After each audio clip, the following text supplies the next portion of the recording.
தமிழ் பேசும் அனைத்து நல்ல உள்ளங்களுக்கும் வணக்கம்.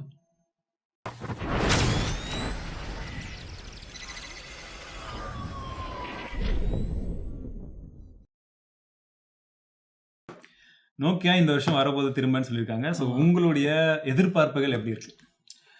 நோக்கியாவோட முதல் ஃபோன் ரொம்ப பெருசாக எதுவும் இல்லை. நோக்கியா 6ன்னு சொல்லி சைனாவில் இப்போ லிமிட்டடாக வந்திருக்கு. ரெஸ்பான்ஸ் நல்லா இருந்திருக்கு. அதாவது மக்கள்கிட்டேருந்து ரெஸ்பான்ஸ் நல்லா இருக்குது. ஒரு நிமிஷத்துக்குள்ளார ஆர்டர்ஸ் ஃபுல்லும் ஸ்டாக் ஃபுல்லும் சோல்ட் அவுட் ஆகிடுச்சு. பட் ஓவரால் பார்க்குறதுக்கு நான் இன்னும் கையில் யூஸ் பண்ணுறதுக்கு முன்னாடி நான் ஜென்ரலாக ஜட்ஜ் பண்ண மாட்டேன். பட் உள்ளே இருக்கிற சிப்பும் சரி, ஃபோன் பில்ட் நல்லா இருக்குது. பேசிக்காக இது அதே நோக்கியா கிடையாது. ஏன்னா முன்னாடி இருந்த நோக்கியாவோட ஃபேக்ட்ரிஸ்லேருந்து சர்வீஸ் செயின்லேருந்து எல்லாத்தையும் விற்றுட்டாங்க. இன்றைக்கி அந்த நோக்கியாங்கிற பிராண்டிங் HMD குளோபல்னு சொல்லி பழைய நோக்கியா எம்ப்ளாயீஸ் நிறைய இருக்கிற ஒரு கம்பெனி அதை வாங்கி இன்றைக்கி யூஸ் பண்ணுது.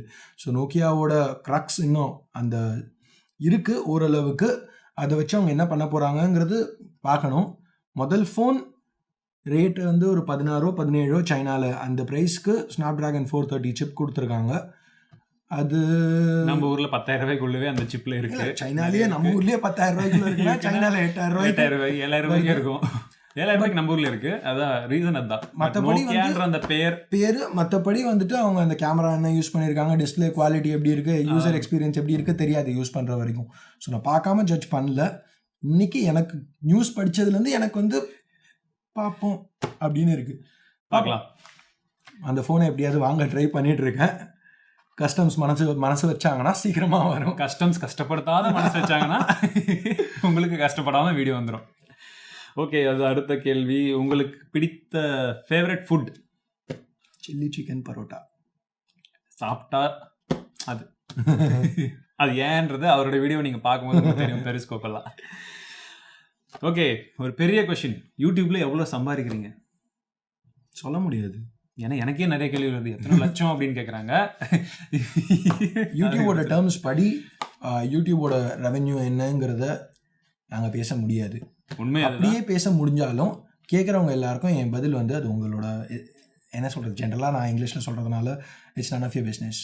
இன்னைக்கு நீங்கள் பண்ணுற எந்த ஒரு பிஸ்னஸ்லையும் யாராச்சும் ஒருத்தர் இது போல் உங்ககிட்ட ஒவ்வொருத்தரையும் கேட்டால் உங்களுக்கு என்ன ஃபீலிங் இருக்குமோ அதை விட இன்னும் அதிகமான கேள்விகள் வரும்போது எங்களுக்கு என்ன ஃபீலிங் இருக்குன்றதை யோசிச்சு. இன்னைக்கு ஒருத்தங்களை நீங்கள் மீட் பண்ணுறீங்க, 10 நிமிஷம் பேசினு இருக்கீங்க, என்னப்பா எவ்வளோவா சம்பாதிக்கிறீங்க அப்படின்னு கேட்க போகிறது இல்லை. ஓகேயா? அந்த 10 நிமிஷம் கூட என்கிட்ட நீங்கள் பேசல, யாருன்னே தெரியாது. Okay, YouTube channel fine. ஆனால் எடுத்தோன்னா how much do you make every month? எவ்வளோ சம்பாதிக்கிற? நன் ஆஃப் இட்ஸ் என்ன சொல்றது. நீ என்னைக்கு வந்து நீங்கள் எவ்வளோ சம்பாதிக்கிறீங்கன்னு நான் கேட்குறேனோ அன்றைக்கி என்கிட்ட அதே கேள்வி கேளுங்க, நான் பதில் சொல்கிறேன். இதை விட ஒரு பதில் கொடுக்க முடியாது, சிறந்த பதில். இப்போ ஃபார் எக்ஸாம்பிள் ஓரளவு வந்து இன்னைக்கு யூடியூப்லேருந்து என்ன வருதுன்னா, அது இப்போ கேல வந்து பெரிய நம்பர் அப்படின்னு சொல்லி யாராவது சோஷியல் பிளேட்னு ஒரு சைட் இருக்குது, அதில் பார்த்தீங்கன்னா லட்ச கணக்காக போட்டிருக்கோம். உண்மையிலேயே அந்த ரேட் அந்த காசு வந்துச்சுன்னா நான் ஒரு ஐலாண்ட் வாங்கிட்டு அப்படியே போய் செட்டில் ஆகிடுவேன். Okay, retired. அந்த காசு வந்துருந்ததுன்னா அதில் உள்ள ரேட்ஸ் வந்துச்சுன்னா ஓகே ரிட்டையர், அவ்வளோதான், போய் நிம்மதியாக பார்த்து தூங்குவேன் டெய்லி. இந்த ஒரு மாதம் காசே போதுங்க, அந்த மாதிரி தான் இருக்கும். அதை பார்த்துட்டு பட் உண்மையிலேயே வரது அது வந்து ஆக்சுவலாக பார்த்தீங்கன்னா டெக் அப்படின்றத மட்டும் தான் நாங்கள் சொல்லிட்டு இருக்கோம். நீங்கள் மற்ற சேனல்ஸை பற்றின அவங்களுக்கு எப்போ எவ்வளோ வருது அதெல்லாம் தெரியாது. மேபி அவங்களுக்கு ட்ரூவாக இருக்கலாம். பட் டெக்குன்றதை பற்றி இல்லை, நிறைய இதில் பேசிட்டேன். அப்போ ஒன்றுமே பண்ண முடியாது. ஸோ மேபி US UK இல்லை எல்லாமே அவ்வளோதான். அந்த சைட்டை ஃபஸ்ட்டு க்ளோஸ் பண்ணுங்க. ஸோ பேசிக்காக வந்துட்டு என்னென்னா இன்றைக்கி வர கேஷ் மட்டும் இல்லை, இன்றைக்கி ஒரு கிவ் அவே பண்ணுறதுனால ரிவ்யூ பண்ணுறதுக்கு ஃபோன்ஸ் வாங்குறது, இன்வெஸ்ட்மெண்ட், கேமரா, லைட்டிங் எல்லாமே அதில் காஸ்ட் இருக்குது. இப்போ ஒரு மாத சம்பளம் மாதிரி இன்றைக்கி பேங்க்கில் இன்றைக்கி இவ்வளோ கிரெடிட் ஆகிடுச்சு, ஃபைன், அது என் சேலரி கிடையாது. ஏன்னா ரன்னிங் காஸ்ட் அவ்வளோ இருக்குது. அடுத்த கொஸ்டின் வந்துட்டு நீங்கள் ஒரு வேலை பண்ணும்போது கூட உங்களுக்கு மந்த்லி 20,000 நீங்கள் வேலையெல்லாம் முடிச்சிட்டிங்க, வர்ற 20,000 உங்களோட செலவுக்கு நீங்கள் எடுத்துக்கலாம். பட் இதில் பார்த்தீங்கன்னா நீங்கள் வர்ற 5,000 ரூபாயோ 10,000 ரூபாயோ இருந்தாலும் அது வந்து நீங்கள் உங்கள் சம்பளமாக எடுக்க முடியாது. Because everything need invest back into your business. So இதுதான் வந்து எங்களுடைய ஒர்க் அப்படின்னு ஆனதுக்கப்புறம் இந்த ஒர்க்கில் தான் நாங்கள் இன்வெஸ்ட் பண்ணிட்டு இருக்கணும். ஸோ இப்போ தமிழ் டெக்லேயே பார்த்தீங்கன்னா ஃபர்ஸ்ட்ல இருந்த குவாலிட்டிக்கும் இப்போ எவ்வளோ குவாலிட்டி இம்ப்ரூவ் ஆயிருக்குன்றது உங்களுக்கு தெரியும். ஸோ இவரை பற்றி சொல்லவே வேணாம். ஸோ என்னை பற்றி மட்டும் நான் சொல்லிடுறேன். ஸோ இப்போ அடுத்ததான் நான் கேமரா வாங்கணும், இது மைக் இம்ப்ரூவ் பண்ணணும், லைட்டிங் பண்ணணும் அப்படின்னும் போது ஒவ்வொன்றுமே ஒவ்வொரு இன்வெஸ்ட்மெண்ட் தான். இதுக்கு நான் எத்தனை வருஷமாக சேர்த்து வச்சுட்ருக்கேன் அப்படின்றது எனக்கு தான் தெரியும். ஸோ இவ்வளோ கஷ்டங்கள் பின்பக்கம் இருக்கும் பொழுது முன்பக்கமாக உங்களுக்கு இது எதுவுமே தெரியாமல் ஒரு அழகான ஒரு விஷயத்தை வந்து உங்களுக்கு புரிகிற மாதிரி சொல்லணும், பிடிச்ச விஷயத்தை நாங்கள் பண்ணணும் அப்படின்றது தான் அல்டிமேட் கோல், இல்லைங்களா? எக்ஸாக்ட். காசு சம்பாதிக்கலன்னு சொல்ல, யாருமே இங்கே வந்து காசே இல்லை அப்படின்னு காசு இல்லாமல் ஒர்க் பண்ணால் எத்தனை பேர் ஒர்க் பண்ணுவீங்க? யார் ஒர்க் பண்ண போகிறாங்க? கண்டிப்பாக பேஷன் இருக்குது. அதுக்காக பேஷனை வச்சு ஒரு கப் டீ வாங்க முடியாது. ஓகே. ஸோ பேஷன் இருக்குது இந்த டெஃபினட்டாக. காசு லைட்டுக்கு, இருக்குது. இந்த பார்க்குற அந்த வீடியோ ஷூட் பண்ணுற கேமராக்கு, இன்டர்நெட்டுக்கு, இதுக்கெல்லாம் வேணும் இல்லைங்களா? ஜியோ எத்தனை நாள் ஃப்ரீயாக கொடுப்பான்? ஜியோலெல்லாம் அப்லோட் பண்ண முடியாது. அதனால உட்காந்து எங்களோட ஒரு எக்ஸ்பென்ஸும் இது இருக்குது, அதனால நாங்கள் இவ்வளோன்னு உட்காந்து எக்ஸ்பிளைன் பண்ண முடியாது, பண்ணுங்கிற அவசியமும் இல்லை. அவசியம் இல்லை அப்படிங்கிறத வந்துட்டு இது உங்களுக்கு புரிஞ்சது. நீங்கள் இதை வந்து நான் சொல்கிறது கரெக்டுன்னு நினச்சிங்கன்னா நேராக கீழே போங்க, இப்படி தம்ஸ் அப்னு ஒரு பட்டன் இருக்கும், அது அப்படி ரைட்டாக கிளிக் பண்ணுற ஒர்க்குக்காக அவங்க பேசுறது கரெக்ட் அப்படின்னு தோணுச்சுன்னா லைக் பண்ணுங்க. சிம்பிள். ஸோ உங்களுடைய டீம் சைஸ் எத்தனை பேர் உங்கள் டீமில் ஒர்க் பண்ணிட்டு இருக்காங்க? இன்னைக்கு தேதிக்கு என்னோட team size 6,23,000 something. Tamil tech video பார்த்துட்டாரு, கன்ஃபார்மாக பார்த்துட்டாருங்க. ஏன்னா ஒவ்வொரு லைவ்லையும் நான் சொல்லக்கூடிய விஷயங்கள் இதுதான். ஏன்னா என்னோட டீமில் நான் மட்டும்தான்றது எல்லாருக்குமே தெரியும். பட் தெரியாதவங்க புது பேர் வந்து கேட்டாங்கன்னா நான் சொல்லக்கூடிய ஒரே விஷயம், இந்த சைட் ஒருத்தன் தான். பட் அந்த சைட் இன்னைக்கு தேதியில் 1,35,000 பேர் நான் சொல்வேன். இப்போ அவரும் அதான் சொல்லியிருக்காரு, 6,37,000 பேர் இல்லைங்களா? 20 சரி, ஒரு வாரம் கழிச்சு பார்க்கும்போது 6,37,000 பேர். ஸோ இதுதான் டீம் அப்படின்றது. இந்த சைட் ஒர்க் பண்ணுறதுக்கான பேஷன் எங்ககிட்ட இருக்குது. ஹார்ட் ஒர்க் நம்ம பண்ணுவோம். எவ்வளோ ஒர்க் பண்ணாலும் சளைக்காமல் ஒர்க் பண்ணுற அளவுக்கு எங்கள் சைட் தைரியம் இருக்குது. பட் இந்த வந்து ஒரு பெரிய டீமாக வந்து எக்ஸிக்யூட் பண்ணி உங்ககிட்ட இருந்து ஒரு அந்த ஃபீட்பேக்ஸும் அந்த கமெண்ட்ஸும் நாங்கள் எதிர்பார்க்குற அந்த ஒரு புத்துணர்ச்சி எல்லாமே கிடைக்கிறதுக்கான ஒரு காரணம் நீங்கள் எல்லாருமே இந்த டீமில் இருக்கிறதுனால தான். எக்ஸாக்டாக. இன்றைக்கி நான் 10 மணி நேரம் ஒர்க் பண்ணுறேன்னா இன்றைக்கி அந்த ஒரு 8 மணி நேரத்தில் டயர்ட் ஆகுது ஒர்க் பண்ணுவீங்கள. சரி, நான் எப்படியோ வந்து கொஞ்ச நேரத்துக்கு ஒரு தடவை சும்மா போய் கமெண்ட்ஸ் ரிப்ளை பண்ணிகிட்ருக்கோம். போய் கமெண்ட்ஸ் படிக்கிறோம், எங்கே இந்த வீடியோ இது எப்போ வரப்போகுது. ஓகே, ஒருத்தவங்க வந்து சும்மா ஒன்றும் வெறுப்பேற்றுறதுக்காக இந்த கேள்வி கேட்கல, உண்மையிலேயே ஒரு இன்ட்ரெஸ்ட் இருக்குது எப்போ வரும். ஸோ நம்ம போல கேள்விகள்லாம் எப்பவுமே வந்து எதிர்பார்க்க வேண்டிய கமெண்ட்ஸ் அதெல்லாம் எக்ஸாக்டாக. ஸோ அந்த எக்ஸ்பெக்டேஷன் இருக்குங்கல. ஓகே, இன்னொரு 2 மணி நேரம் புஷ் பண்ணுவோம், 2 நாள். ஸோ என்ன வந்துச்சுனாலும் இன்றைக்கி என்ன கெயின்ஸ் இதுலேருந்து வந்துச்சுனாலும் அதுக்கு எல்லாரும் காரணம். ஸோ நீங்கள் தான் டீம், மிகப்பெரிய டீம். ஸோ யூடியூப்பில் இது வரைக்கும் எவ்வளோ அமௌண்ட் இன்வெஸ்ட் பண்ணியிருக்கீங்க அட்லீஸ்ட் C4E டெக்கில்? நான் எக்ஸாக்டாக சொல்கிறதுக்கு எனக்கு ஐடியா இல்லை.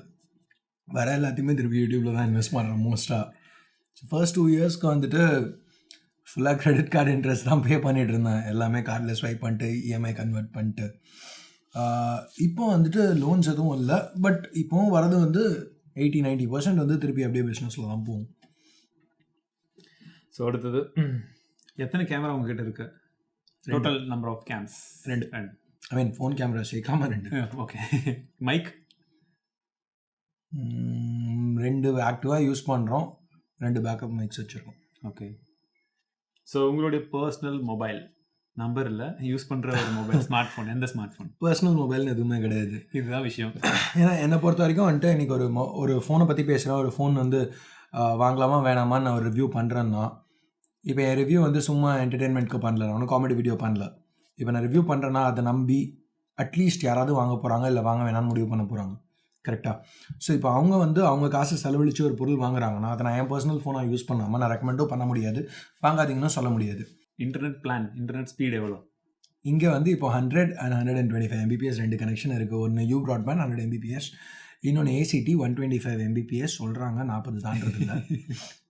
பட் காஸ்ட் ப்ரைஸ் அதுக்கு 100 Mbps.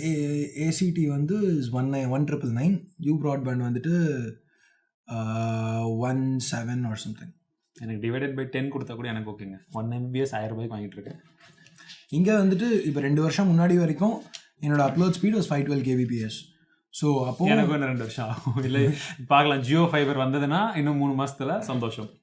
ஓகே, ஏன் தமிழ் டெக் கூட கொலாப்? இந்த கொலாப் ஒத்துக்கினதுக்கான ஒரு ரீசன், இது வந்து ஒரு கரெக்டான விஷயம் அப்படின்னு உங்களுக்கு தோணுறதுக்கான ஒரு ரீசன். பிகாஸ் ஏன்னா இவர் அதிகமாக யாருக்கிட்டையுமே பண்ணியிருக்க மாட்டார், பண்ணதே இல்லை மோஸ்ட்லி, ஒருத்தரை தவிர. ஸோ எனக்கு ஜென்ரலாக வந்துட்டு நான் சும்மா திடீர்னு ஓகே ஃபைன் கொலாப் பண்ணலாம் அப்படின்னு பண்ண மாட்டேன். எனக்கு யார் கிடையாது கொலாப் பண்ணுறேன்னா எனக்கு அதுக்கு முன்னாடி அவங்க யாருன்னு தெரியணும். இன்றைக்கி ஒரு கொலாப் வீடியோவில் உட்காந்துட்டு என் வீடியோ பார்த்துருக்கீங்களா? இல்லை உங்கள் வீடியோ நான் பார்க்குறதுல நான் ஜென்ரலாக நான் பார்க்க மாட்டேன் அப்படின்னு சொல்கிற ஒருத்தவங்க கூட கொலாப் பண்ணி எனக்கு என்ன யூஸ்? அது பேசிக்காக வந்துட்டு ஓகே நான்ப்பா இவ்வளோ வியூவர்ஸ் இருக்குது, சரி நம்மளும் அப்படியே கொஞ்சம் என் சேனலுக்கும் கொஞ்சம் சப்ஸ்கிரைப் பண்ணுங்க அப்படின்னு சொல்கிற அளவுக்கு ஆச்சு அப்படின்னு சொல்கிறதுக்காக பண்ணுறது வந்து இல்லை. இன்றைக்கி ஓகே ஃபைன், நான் இப்போ பல வருஷமாக எனக்கு ஹவுஸ் சேனல் தெரியும், தமிழ் டெக் எனக்கு ரீசெண்டாக கொஞ்சம் மாதமாக தெரியும். அப்படிங்கிறது நான் பார்த்துருக்கேன். எனக்கு வந்து பேசுகிறது என்ன சொல்கிறது வந்து எனக்கு கரெக்டாக படுது. மோஸ்ட் ஆஃப் டைம்ஸ் எல்லாரும் 2-3 இடத்துல வந்து டிஸ்அக்ரிமெண்ட் இல்லாமல் யாருமே கிடையாது. பட் ஓவரால் வந்து லாஜிக்கலாக பேசுகிற மாதிரி எனக்கு தெரியுது.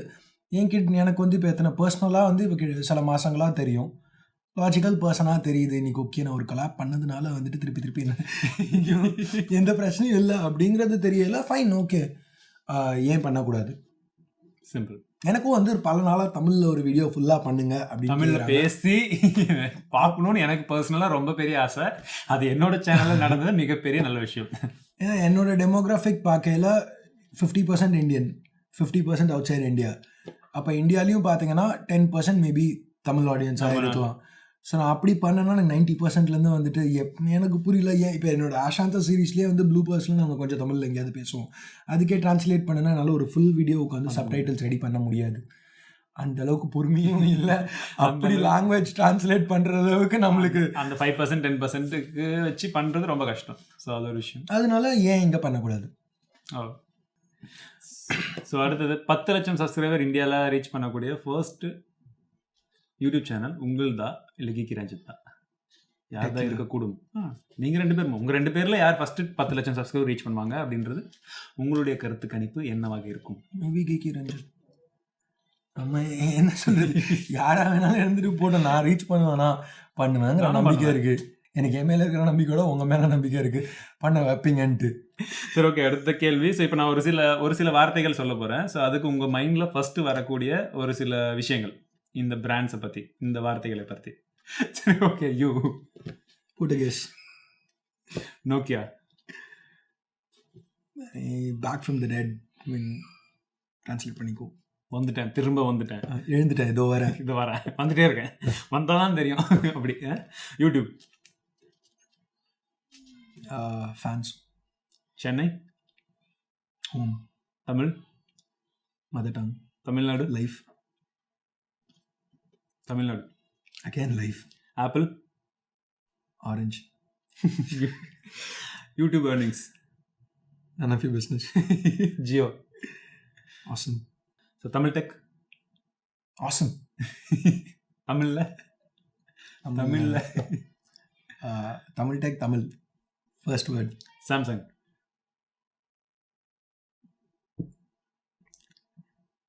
Marketing, C4 tech, me. ஐயோ, இது வேற மாதிரி இல்லை போகும். அடப்பாவீங்க, நான் சொன்னது நான் அப்படி சொல்லி நான் XIAOMI, ஷவுமி. இந்த பிராண்டை எப்படி ப்ரொனவுன்ஸ் பண்ணுறது? ஷவுமி, ஷவர் அப்படிங்கிறதுல உள்ள ஷவ், மீங்கிற மீ. ஓகே, அடுத்த கேள்வி. ஒரு மாதத்திற்கு ஒரு 30 நாளைக்கு எங்கேயோ ஒரு ஃபாரின் டூர் போகிறீங்க.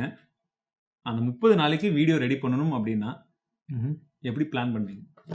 30 டேஸ்லாம் டெக்குக்கு பிளான் பண்ணிட்டே போக முடியாது, சான்ஸே இல்லை. அதுதான் விஷயம். பிகாஸ் நீங்கள் 30 டேஸ் போயிட்டு வரும்போது பார்த்தீங்கன்னா இங்கே வரக்கூடிய விஷயங்கள் எல்லாமே புதுசாக இருக்கும்.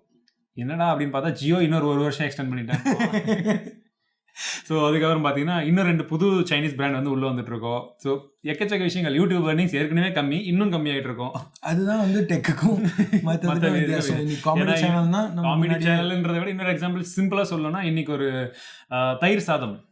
தயிர் சாதத்தில் வந்து போமோகிரானட்ஸ், அதாவது வந்து மாதுளம் பழம் போட்டு எப்படி செய்கிறது, அதை வித்தியாசமாக வந்து சீஸ் போட்டு செய்கிறதுன்னு யாராச்சும் ஒருத்தர் பண்ணியிருந்தாங்கன்னா 10 வருஷம் கழிச்சு பார்த்தாலும் அதே போமோகிரானட் அதே தயிர் தான் இருக்கும். பட் இன்றைக்கி நாங்கள் வந்து இந்த ஃபோனை பற்றி ஒரு ரிவ்யூ போடுறோன்னா அடுத்த நாள் இந்த ஃபோனோட அடுத்த வருஷம் வந்துச்சுனாவே இது யாரும் கண்டுக்க மாட்டாங்க. ஸோ டிஃப்ரென்ஸ் அதுதான். அமௌண்ட் ஆஃப் ஒர்க் போட்டாலும் பின்னாடி வந்து வர்றது கஷ்டம். வேர்ல்டு ஃபுல்லாக இருக்கக்கூடிய ஒரு பக்கா பிராண்டை ஒரு நாளைக்கு நீங்கள் ஷட் டவுன் பண்ணணும்னா எந்த கம்பெனி ஷட் டவுன் பண்ணுவீங்க? சாம்சங். ஏன்னா ஒரு நாளைக்கு ஷட் டவுன் பண்ணால் இருக்கிறதுலே பெரிய கம்பெனி அதுதான். என்ன தான் ஆகுதுன்னு பார்ப்போம், ஒரு கியூரியாசிட்டி பார்க்கலாம். ஓகே, அப்புறமா எனக்கு இந்த கொஷின்ஸ் இல்லை, பட் இப்போ கேட்கணும். நிறைய பேர் சொல்லிட்டு இருக்கீங்க சைனீஸ் பிராண்ட்ஸ் வாங்காதீங்கன்னு. இந்தியன் பிராண்ட்ஸ் எந்த கம்பெனி நல்லா இருக்கு? ஃபோன்ஸில் இந்தியன் பிராண்ட்ஸ் எந்த கம்பெனியும் நல்லா இல்லை. ஏன்னா இந்தியாவில் எவனும் மேனுஃபேக்சர் பண்ணல. உண்மை இதுதான். இப்போ வந்து நீங்கள் மைக்ரோமேக்ஸ் எடுத்துக்கோங்க. சைனாவில் போயிட்டு ஒரு ஜெனரிக் ஃபோன் ஒன்று வாங்கி மைக்ரோமேக்ஸ்னு பிராண்டு குத்துறாங்க. இன்றைக்கி அந்த சைனா கம்பெனி அந்த ஃபோனை டேரெக்டாக விற்றா நீங்கள் வாங்குகிற ரேட் 8000. இன்றைக்கி மைக்ரோமேக்ஸ் அந்த ஃபோனை விற்றா நீங்கள் வாங்குகிற ரேட் 10,000 11,000. இந்த 3,000 ரூபா மைக்ரோமேக்ஸ்க்கு லாபம். இந்தியன் கம்பெனி அப்படின்ற ஒரு பேர் இருக்காது. மேபி மைக்ரோமேக்ஸ் வந்து அது 8க்கு வாங்காமல் 7,000 ரூபாய்க்கு வாங்கியிருப்பாங்க. 3,000 4,000 அவங்க லாபம். இன்றைக்கி எண்ட் ஆஃப் தி டே அந்த பேசிக் காஸ்ட் ஆஃப் த ஃபோன் மைக்ரோமேக்ஸும் சைனாக்கு தான் அனுப்புகிறான், நீங்கள் கொடுக்குறதும் சைனாக்கு தான் போகுது. அப்போ நான் எதுக்கு நடுவில் ஒரு இந்தியன் கம்பெனிங்கிறவனுக்கு எக்ஸ்ட்ரா காசு கொடுத்து பாக்கி சைனாக்கு அனுப்பணும்? இந்தியாவில் எவனாவது மேனுஃபேக்சர் பண்ணட்டும், அப்புறம் சப்போர்ட் பண்ணலாம். எக்ஸாக்ட்லி. எல்லாம் சைனீஸ் மேனுஃபேக்சர் ஃபோனை எடுத்து பாக்ஸ் மட்டும் வச்சு அதுக்கு சீல் மட்டும் குத்தி ஒரு பிராண்டிங் போட்டால் அது இந்தியன் கம்பெனி ஆகாது. Simple. So okay, last question. உங்ககிட்ட இருக்கிற செட்டப்பில் ஏதாச்சும் ஒன்று தமிழ் டெக்குக்கு அவங்களுடைய குவாலிட்டியோ ஏதோ ஒன்று இம்ப்ரூவ் பண்ணுறதுக்கு நீங்கள் கொடுக்கணும்னா எதை கொடுப்பீங்க? Advice. Best. Cheap and simple. Cheap and சிம்பிள்னு கிடைக்காது. ஒரு அதாவது வந்து நீங்கள் எந்த விஷயம் வேணாலும் வெளியில் வாங்கிக்கலாம். இந்த கேமரா இருக்கட்டும், நீங்கள் பார்த்துட்டு இருக்கிற இந்த ஃபோனு, இவர் வச்சிருக்க டேபிள், இந்த லைட்டிங், எது வேணாலும் நீங்கள் வாங்கிக்கலாம். கிடைக்காத ஒரு விஷயம் அட்வைஸ் தான். அதுவும் இவர்கிட்டருந்து கிடைக்காத விஷயம். ரொம்ப நாளாக எதிர்பார்த்து இப்போ கிடைக்க ஆரம்பிச்சிருக்கு. மிகப்பெரிய விஷயம். ஸோ ஓகே, மிகப்பெரிய நன்றிகள். ஸோ இந்த வீடியோ உங்களுக்கு பிடிச்சிருக்கான்னு சொல்லுங்கள். அதே போல் தமிழ் டெக்கில் அடுத்ததாக இதே போல் இன்னொரு Q&A ஸ்பெஷலாக இவர் கூட வேணுமா அப்படின்றதையும் கீழே கமெண்ட் செக்ஷனில் சொல்லுங்கள். ஸோ இந்த வீடியோ பார்த்த அனைத்து நல்ல உள்ளவங்களுக்கும் மிகப்பெரிய நன்றிகள். மீண்டும் இதே போல் இன்னொரு இன்ட்ரெஸ்டிங்கான செய்திகளுடன் இன்னொரு இன்ட்ரெஸ்டிங்கான Q&A முடிஞ்சால் பண்ணலாம். இல்லாட்டியும் இன்னும் வேறு ஏதாச்சும் இன்னும் பெட்டரான வீடியோவும் பண்ணலாம். ஸோ அதற்கு தமிழ் டெக்கு இது வரைக்கும் சப்ஸ்கிரைப் பண்ணலாம், சப்ஸ்கிரைப் பண்ணிக்கோங்க. இந்த வீடியோ பிடிச்சிருந்தா லைக் பண்ணுங்கள். வாழ்க தமிழ், வளர்க டெக்னாலஜி. வணக்கம். அதாவது என்ன சொல்கிறது, இதை வந்து இப்போ வந்து இதை தமிழ் டிரான்ஸ்லேட் பண்ணுவார். சொன்னாதானே டிரான்ஸ்லேட் பண்ணுறது. Imitation is the best form of. எனக்கும் தெரியாது, அவ்வளோ இங்கிலீஷ்லாம் தெரியாதுங்க. தெரியலன்னா தெரியல, நான் கொடுத்துக்கிறேன். ஐயோ, நம்ம திருப்பி வந்து அதை ரீடேக் பண்ணுவோம். இல்லை, சந்தோஷம். வாழ்க வாழ்க வளருக. ஸோ இப்போ நம்ம வந்து வீடியோ கட் பண்ணுறோம் இந்த பாயிண்ட்ல. சரி, ஓகே. C4 டெக்குக்கு ஆப் டெவலப் பண்ணுற ஐடியாஸ் ஏதாச்சும் இருக்குங்களா? சத்தியமாக இல்லை. நீங்கள் தான் பார்த்துக்கணும். தமிழ் டெக் நண்பர்களுக்காக இன்னொரு Q&A கஷ்டப்பட்டு இவ்வளோ பேசியிருக்கேன், ஆனாலும் நான் கட் பண்ண சொல்லணும். வெளில ஃபுல்லாக அடிச்சிட்டு இருக்காங்க, அப்படியே ரெக்கார்ட் ஆகும். நம்ம வெயிட் பண்ணிட்டு திருப்பி தான் எடுக்கணும். அதோட அதுலேயும் ஒரு ப்ளூப்பர் ரீல் போட்டுருலாம். எடிட் பண்ணும்போது தான் இருக்குது. வணக்கம் சொல்லவே இல்லை. ஐயோ ஐயோ, வணக்கம் சொன்னீங்களா? நான் சொன்னேன். கை வச்சிங்களா? மறந்துட்டேன். டெஃபினெட்லி முடிக்கும் போது இன்னொரு தடவை சொல்லலாம், அதுக்காக.